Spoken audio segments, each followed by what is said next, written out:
बातमी ठाण्यातून। Thane खाडीतील बोगद्यातून 2 bullet train एकाच वेळी जाणार आहेत।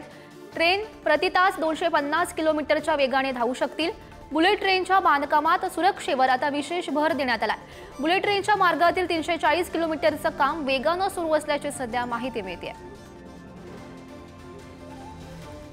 अहमदाबाद हा प्रवास फक्त 3 तासात लवकरच करणं शक्य होणार आहे, कारण की मुंबई आणि गुजरात या दोन्ही राज्यांमध्ये बुलेट ट्रेनच्या कामाला वेग आलेला आहे। पंतप्रधान नरेंद्र मोदी यांचा हा ड्रीम प्रोजेक्ट आहे आणि त्याच्या कामाला सध्या दोन्ही राज्यात गतीने कामं सुरू असलेली पाहायला मिळत आहेत। मी सध्या मुंबईतल्या घनसोली या परिसरामध्ये आहे, ज्या ठिकाणी या भुयारी मार्गाचं काम चालू आहे बुलेट ट्रेनच्या। आपण जर पाहिलं तर सध्या मी त्याच ठिकाणी उपस्थित आहे। आपण आपल्या समोर हा भुयारी मार्ग पाहू शकतो आणि त्याचं काम सध्या प्रगतीपथावर असलेलं आपल्याला पाहायला मिळतंय।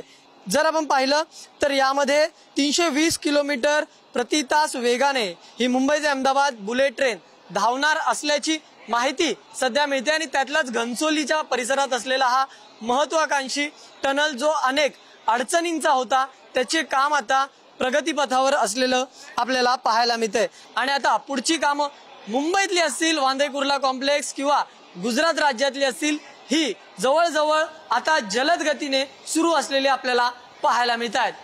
व्हिडिओ जर्नलिस्ट सतीश कदमसह मी धनंजय दळवी, पुढारी न्यूज, मुंबई।